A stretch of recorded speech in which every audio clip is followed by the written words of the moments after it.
Have you ever felt something deep inside, a sensation that there's more to your life than the daily routine you've come to accept? Not a voice exactly, not even a thought, more like a soft pull in your chest when the world gets quiet. It comes when you look up at the stars too long, when a stranger smiles at you and your heart aches, and you don't know why. When the wind moves just right, and for a second you remember something, but can't name what. This is not imagination. This is the first stage of your soul's journey. This is the awakening. Before you were born, before you had a name, a body, or a single memory, your consciousness existed in a state of calm, limitless awareness. But awareness without experience is stillness, and the universe is anything but still. Creation itself demands movement, learning, feeling, so something ancient called to you. Not a shout, not even words, just a pulse, like the distant echo of music you somehow already knew. Some mystics call it the inner whisper, others call it the song of becoming,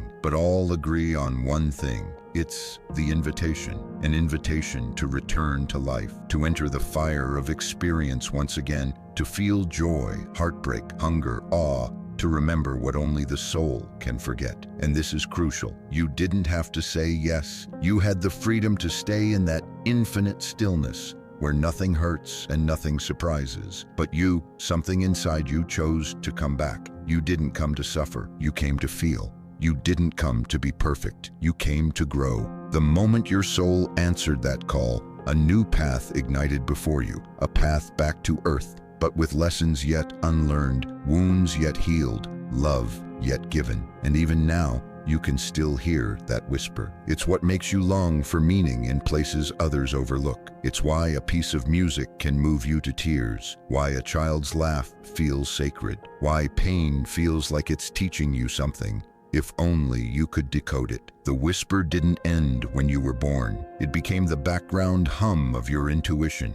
It's there in your dreams, in your doubts, in your moments of stillness. It's the part of you that knows, beyond all logic, that life is not random, that there's a reason for your presence here now, in this exact body, in this exact life. Your awakening didn't begin with a book, a teacher, or a tragedy. It began before birth, with a whisper across the stars, and you listened. That's why you're here. Before a soul can move forward, it must first look back. After answering the call to return to physical life, your soul didn't just plunge into a new body. It stood still, in a place beyond time, looked into a mirror unlike any you've ever seen. Not a mirror of glass, but of memory, of truth, of everything you've ever been. This moment is known in ancient mystical texts as the mirror of memory, and it forms the second sacred stage of the soul's journey. It is a full and vivid review of your past lives, not just a flash of highlights, but a total immersion.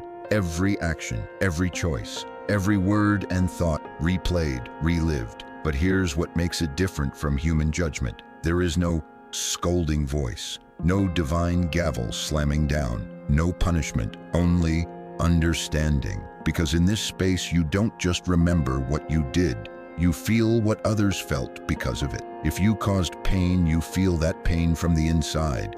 Its confusion, its weight. If you showed kindness, you feel the warmth it gave someone, sometimes years or lifetimes later. If you inspired, you feel the ripple that spread beyond what you could see. This is not about shame, it's about empathy. Imagine seeing your life not from your eyes, but from every pair of eyes you ever met. Every person who cried because of you. Every person who smiled because of you. Every soul you barely noticed, but who remembers you. That's the soul review. And in that timeless moment, you begin to see the patterns, the mistakes you repeated again and again across lives, the lessons you avoided, the wounds that stayed open because they were never truly felt. But you also see your growth, moments of immense courage you never gave yourself credit for, moments when you forgave, even when no one saw it. Times when you changed your path, even if it cost you everything. The review doesn't condemn you, it awakens you. And once you've seen all this, not as a punishment, but as preparation, you're asked a powerful question. What do you still want to learn? Because that's the purpose of the review, not to dwell, not to relive shame, but to bring clarity to what still remains unfinished, unforgiven, unloved. Most of us walk through life burdened by regrets. If only I'd done this. If only I hadn't said that. But what if your soul has already seen it all and chosen to grow from it? What if those very moments you keep replaying in your mind are already part of a greater plan for healing? You don't have to wait for death to experience a soul review. You can begin it now. You can ask, what patterns am I repeating? What impact do my actions have beyond my intentions? What story am I writing with the way I treat others? This is the gift of the mirror. It gives you a second chance in the middle of your life, not the end of it. And the best part, your soul doesn't walk away from that mirror broken. It walks away ready to choose again. Once your soul has reviewed its past, felt its echoes, and traced its forgotten threads, it doesn't walk alone into what's next. It is received, not by judges, not by kings, but by a council, a circle of beings older than memory, yet more familiar than family. This is the third sacred stage, the Great Circle. Here, your soul enters a realm of deep stillness and golden light, a place where time bends, where nothing hides, and where everything speaks in silence. Waiting there are the elders, not human, not even beings in the way we usually understand. They are presences made of insight, patience, and love. You may see them as ancestors, as mentors, or simply as a glow that makes you feel known. These elders are not strangers to your journey. They've walked with you across lifetimes. Through eras, continents, heartbreaks, and rebirths, they have watched you rise, they have watched you fall, and they have never stopped loving you. In the Great Circle, there is no small talk, only truth. Not the kind that wounds, but the kind that liberates. Together, you and the elders review what still lingers in your soul like unfinished music. What haven't you fully learned? What fears keep returning like old ghosts? What strengths have you barely touched? They don't decide your path, you do, but they help you see the options clearly without the fog of ego or fear. Maybe in a past life you held on to anger. Maybe you lived in fear of loss. Maybe you never allowed yourself to be truly seen. And so now, in this timeless council, you ask, how can I grow past that? The elders help you shape your next incarnation. Not in detail, not every job, city, or event, but in soul shape. They help you craft the themes your life will explore. Will you face betrayal to learn trust? Will you lose much to learn detachment? Will you shine in secret to learn humility? The council shows you the contract, not signed in ink, but in intention. And maybe, for a moment, you hesitate. The pain looks real, the lessons look hard, but then you remember, growth doesn't happen in still waters, it happens in the storm. And here's something rarely spoken. You also choose the souls you'll meet. Yes, those people, the ones who will break your heart, the ones who will save it, the ones who will confuse you, challenge you, love you. Many of them are sitting in their own councils right now, choosing you, because some souls return together again and again, linked by promises, debts, love that transcends bodies.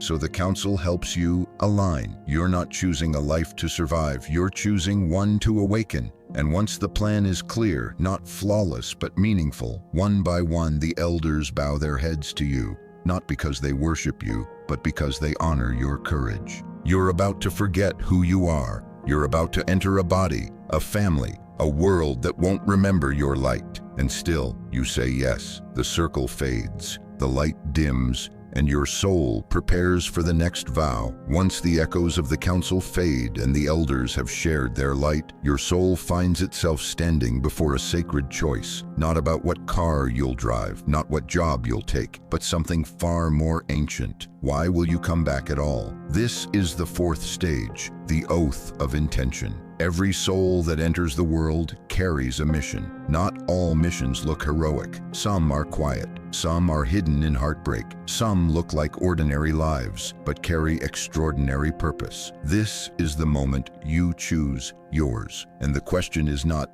what will I do? The question is, what will I become? Perhaps you'll choose to learn forgiveness, to dissolve an ancient bitterness passed down through generations, to be the one who breaks the chain. Or maybe your mission is compassion, to walk into pain, not to fix it, but to sit beside it, to show others they are not alone. Maybe it's courage, to speak when silence is easier, to walk away when staying would mean betraying yourself. Or maybe it's love, not the easy fairy tale kind, but the kind that holds people even when they push you away, the kind that stays soft when the world demands hardness. Whatever it is, the mission is never random. It fits the soul like a fingerprint, and it often grows from the seeds of your past lives. If you once misused power, your soul may now long to learn humility. If you once abandoned yourself, you may now be called to live with radical authenticity. If you once caused harm, you may now be driven to heal. And here's the paradox: the more difficult the path, the more meaningful the purpose, because your soul does not choose comfort, it chooses transformation. But even in this choice,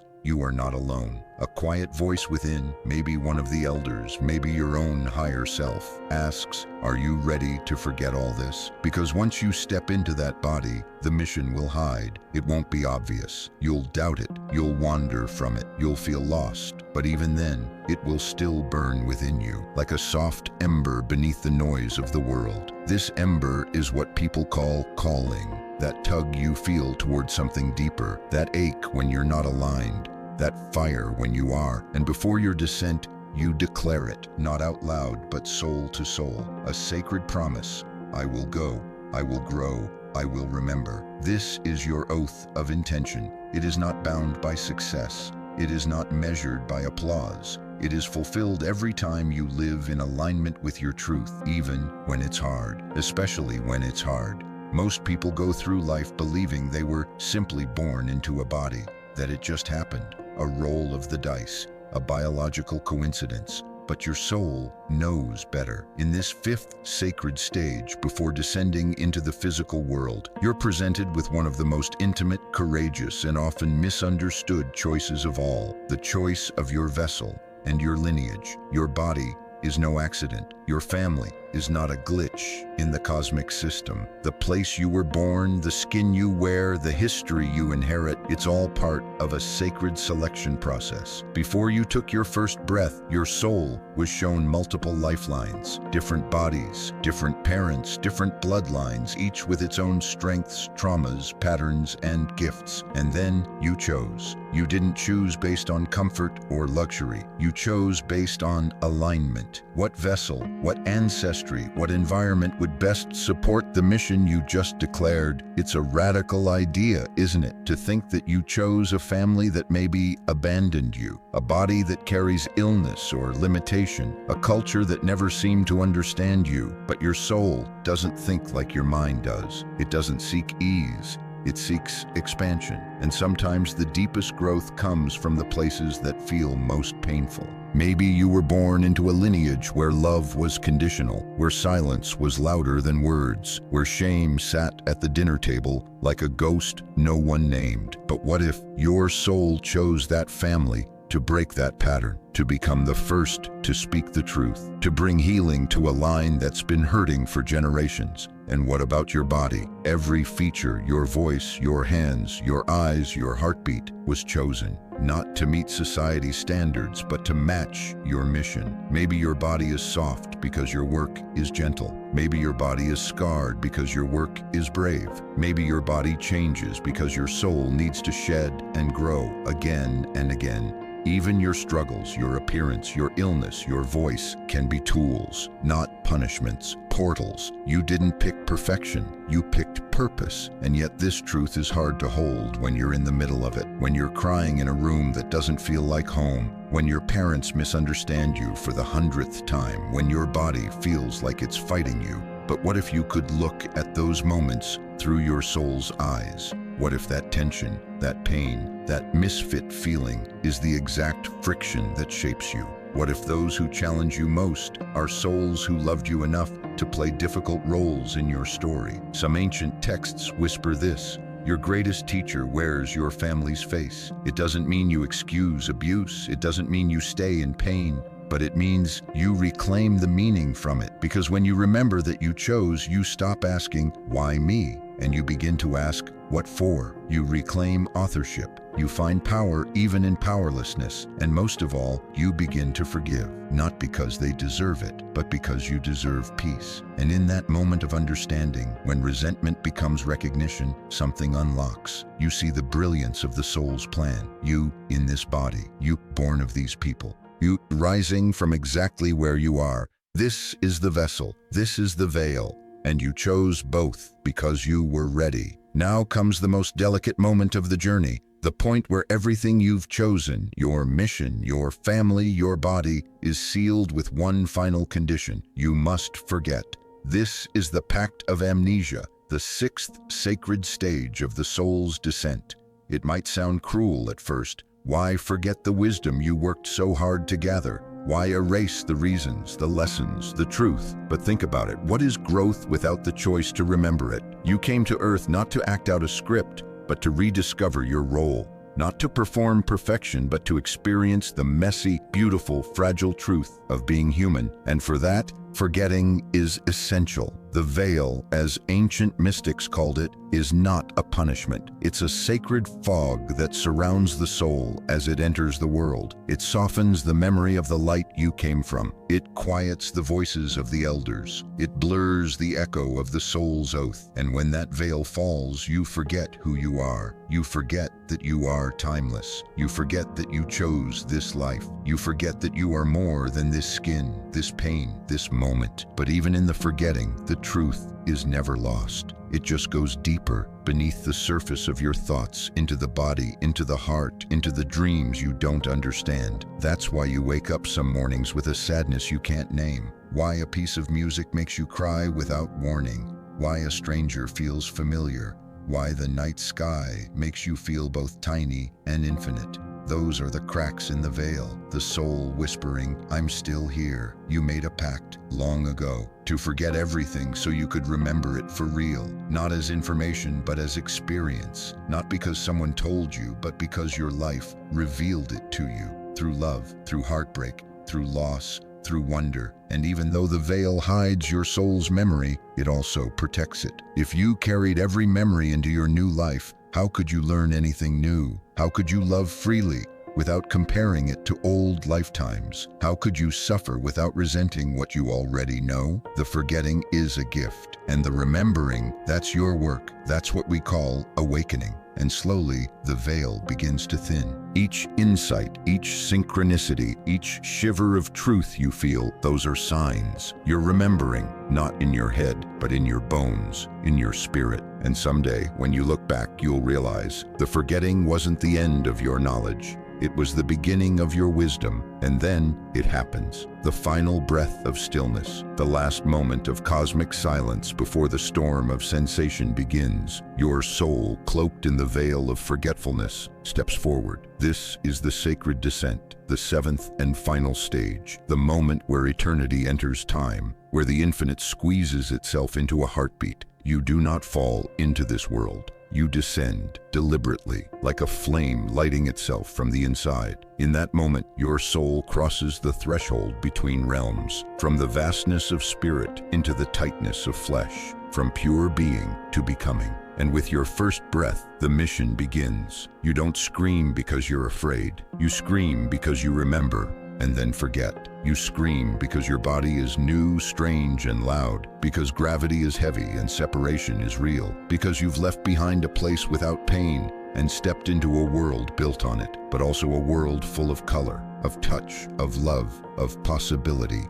And so the birth flame ignites, not just in your lungs, but in your soul, a small fire that will flicker through every moment of your life, guiding you through darkness, warming you in loneliness, calling you to remember again and again that you are more than this. You are not your name, not your pain, not your failures. You are a traveler, an ancient light in temporary form. And this life, this exact life, is your sacred path. The journey before birth is over, but the real journey has only just begun. Now take a breath, not just to inhale, but to return. You've walked the map that your soul once followed. Through choice, through silence, through intention. You've seen the hidden preparation behind your life, and perhaps something inside you has shifted. Maybe it's just a whisper, or maybe it's a roaring truth that won't be quiet anymore. because now you know your life is not random, your story is not meaningless, and you are not lost. You are remembering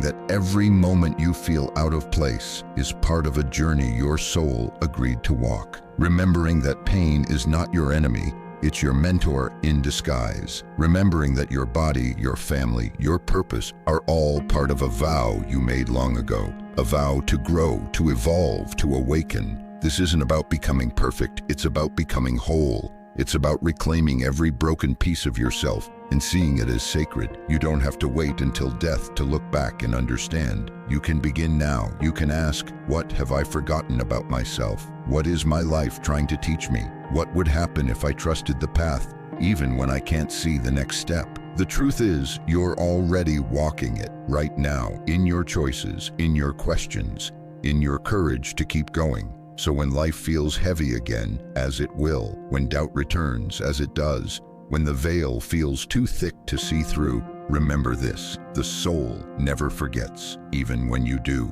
It will keep guiding you through signs, through people, through moments that feel oddly familiar. It will pull you toward your mission with a force gentler than gravity, but stronger than fear. And one day, perhaps today, you'll pause in the middle of your ordinary life and feel it, that quiet flicker, that ancient fire, and you'll know you're not just living, you're remembering.